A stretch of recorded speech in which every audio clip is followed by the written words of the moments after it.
என் அன்பு தங்கமே, அவ்வளவு எளிதில் யாராலும் இந்த வராகி என்னுடைய பாதத்தினை தொட்டுவிட முடியாது. ஆனால் உனக்கு இன்று அந்த வாய்ப்பினை நான் கொடுத்திருக்கின்றேன்.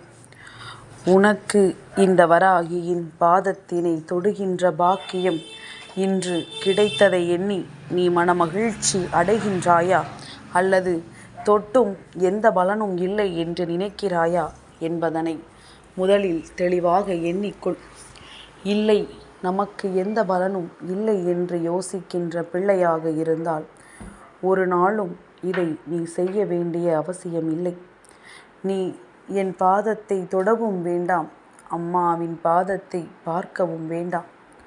இல்லை, நம் வராகி நமக்கு நடத்துவாள், நம் தாயானவளின் பாதத்தை தொடுவது பாக்கியம் என்று நினைக்கின்ற பிள்ளைகள் மட்டும் இதை செய்தால் போதும்.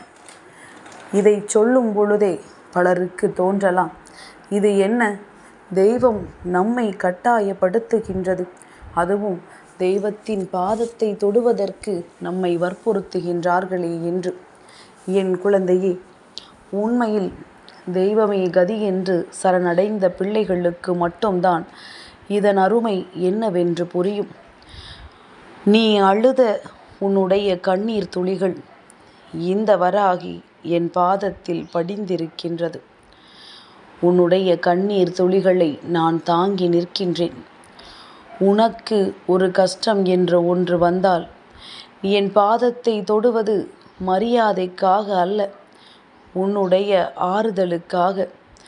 என்னை உன் தாயாக நினைத்து என்னுடைய அரவணைப்பை நீ தேடும் பொழுது இதை மட்டும் நீ செய்தாயானால் அந்த அரவணைப்பை நீ என்னிடத்தில் இருந்து பெற்றுக்கொள்கிறாய் என்ற அர்த்தம்.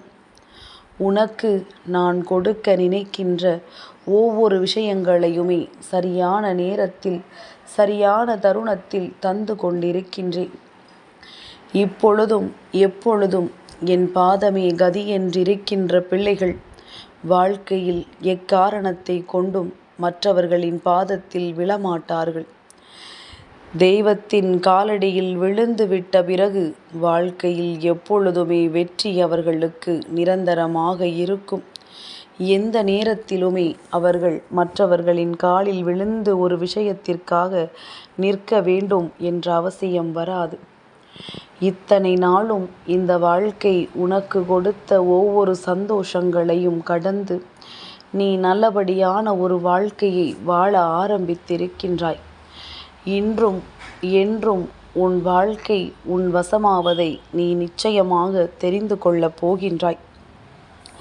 வராகி இந்த வாய்ப்பை உனக்கு உருவாக்கி கொடுத்திருக்கின்றேன். நீ என்னை அவமதித்து செல்லும் பொழுதெல்லாம் அம்மா ஒரு நாளும் உன் மீது கோபம் கொண்டதில்லை. அம்மாவிற்கு தோன்றுவதெல்லாம் ஒரே ஒரு விஷயம்தான், இந்த குழந்தையின் வாழ்க்கையில் நல்லது நடக்கட்டும். நம் மீது நம்பிக்கை இல்லை என்றாலும் பரவாயில்லை, நம்மிடத்தில் வரவில்லை என்றாலும் பரவாயில்லை. நல்ல எண்ணங்களோடும் நல்ல சிந்தனைகளோடும் அடுத்தவர்களுக்கு தீங்கு நினைக்காமல் இருந்துவிட்டால் போதும்.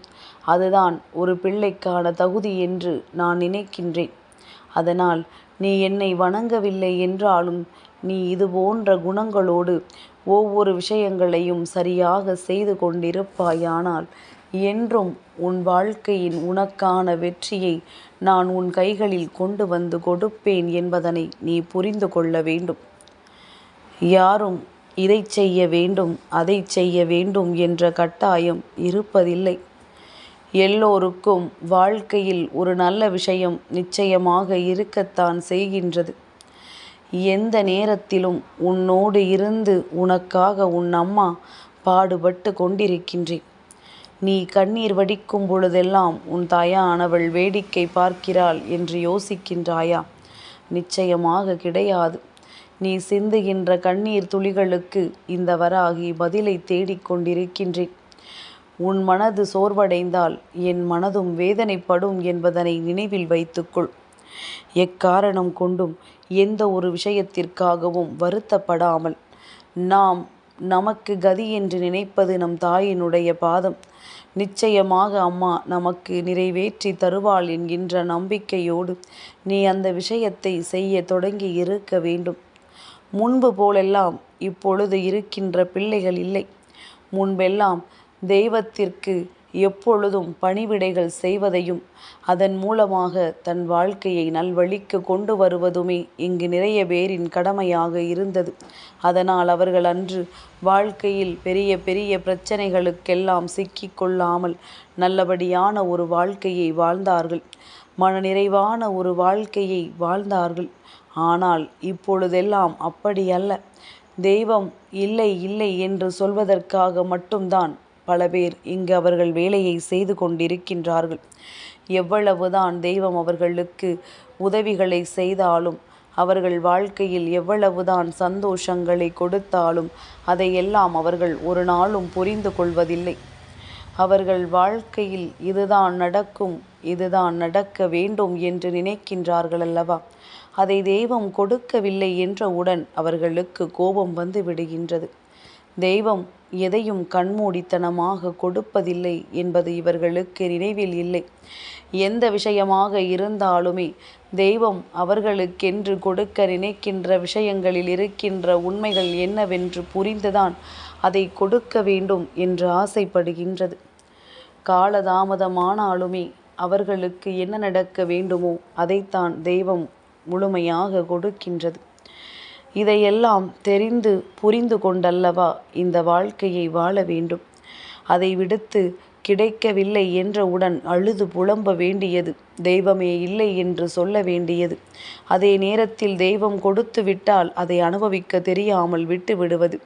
நமக்கு கிடைத்தது பொக்கிஷம் என்று அவர்களுக்கு தெரிவதில்லை. எதுவுமே கஷ்டப்பட்டு கிடைத்தால்தானே அதன் அருமை என்னவென்று தெரியும். அதனால்தான் முன்பை விட இப்பொழுதெல்லாம் எல்லோருக்குமே வேண்டுதல்கள் பல கால தாமதங்களை எடுத்து கொள்கின்றது. நீண்ட கால தாமதங்களுக்கு பிறகுதான் அவர்களுக்கான விஷயங்கள் அவர்களுக்கு கிடைக்கின்றது. என்ன நடக்கின்றது, ஏது நடக்கின்றது என்று யோசித்து யோசித்து என் பிள்ளையினுடைய வாழ்க்கையில் நடக்கின்ற ஒவ்வொரு சந்தோஷங்களும் முழுமையாக உன்னை வந்து சேராமல் அப்படியே கிடப்பில் கிடக்கின்றது. இதற்கு மேலும் தாமதிக்காதே. தெய்வமே கதி என்று நீ இருக்க வேண்டும் என்று நான் சொன்னவில்லை. தெய்வத்தையும் நீ நினைக்க வேண்டும் என்றுதான் உன் அம்மா சொல்கின்றேன். தெய்வத்தினுடைய அன்பினால் நினைத்தால் மட்டுமே நடக்குமே தவிர ஒருபொழுதும் அதிகாரத்தாலும் ஆணவத்தாலும் இங்கு எதுவும் நடப்பதில்லை. அன்போடு என்னை தேடி வருகின்ற பிள்ளைகளுக்கு நான் பண்போடு அத்தனை விஷயங்களும் செய்து கொடுப்பேன். அன்பில்லாமல் வேண்டும் என்றே தெய்வத்தை சோதிக்க நினைத்தால் நிச்சயமாக அதே சோதனைக்கு ஆளாகி நிற்பார்கள் என்பதனை நீ மறந்து விடாதே. நான் உனக்கு செய்ய வேண்டும் என்று முடிவெடுத்து விட்ட பிறகும் கூட நீ தேவையில்லாது யோசிப்பதையும் தேவையில்லாமல் சிந்தித்து கொண்டிருப்பதையும் நிறுத்திவிட்டு முதலில் நீ ஒரு விஷயத்தில் உறுதியாக இரு. என்ன வேண்டும் என்று நினைக்கின்றோமோ அது நமக்கு கிடைக்கும் என்பதனை நீ நம்பு. உன்னுடைய நம்பிக்கைக்கு நிச்சயமாக நல்ல பலன்கள் கிடைக்கும். நீ வேண்டி விரும்பி நிற்கின்ற விஷயங்கள் அத்தனையுமே உன் வாழ்க்கையாக மாறும். நீ கேட்டது எல்லாம் உனக்கு நிறைவான மன நிறைவை கொடுக்கும். எல்லாமும் உன் வசமாக மாறும். எந்த நேரத்திலும் எந்த சூழ்நிலையிலும் நீ நினைத்ததை அடைந்தே தீருவாய். கஷ்டகாலங்கள் முடியும். உன்னுடைய வேதனைகள் எல்லாம் நீங்கி இந்த வாழ்க்கை உனதாகவே மாறும். எண்ணற்ற சூழ்நிலைகள் உனக்கு இப்பொழுது வந்து வந்து உன்னை நல்ல நிலைக்கு அழைத்து வந்து கொண்டிருக்கிறது. இனிமேலாவது இந்த வாழ்க்கையை நல்லபடியாக வாழ முடியும் என்று நம்பினால் நீ எதிர்பார்த்ததை விட உனக்கான அத்தனை சிறப்புகளும் உன்னை வந்து சேரும் என்பதனை என் பிள்ளை புரிந்து கொள்வாய். வராகியின் அன்பு எப்பொழுதும் உன்னை வாழ வைக்குமே தவிர ஒருபோதும் உன்னை வீழ வைக்காது. நம்பிக்கையோடு நல்லதை செய். நிச்சயமாக நான் உன்னோடு இருக்கின்றேன். இரவுக்குள் இந்த வாழ்க்கையில் ஒரு அதிசயத்தை நான் நடத்தி காட்டுவேன். நீ வேண்டியது எல்லாம் உன்னோடு உன் கைகளில் வந்து இருப்பதைக் கண்டு நிச்சயமாக இந்த அம்மாவை நினைத்து பெருமைப்பட போகின்றாய். வராகி கொடுத்தது எல்லாம் உன் வாழ்க்கையில் நடப்பதை எண்ணி நீ நிச்சயமாக சந்தோஷப்படப் போகின்றாய். நல்ல மாற்றத்தை உணர்ந்து நல்ல திருப்பத்தை கடந்து நல்லபடியாக வாழத் தொடங்கு. என் அன்பு தங்கமே, இந்த வராகி அம்மாவினுடைய ஆசீர்வாதங்கள் என்றென்றைக்கும் உனக்கு முழுமையாக கிடைத்து கொண்டே இருக்கும்.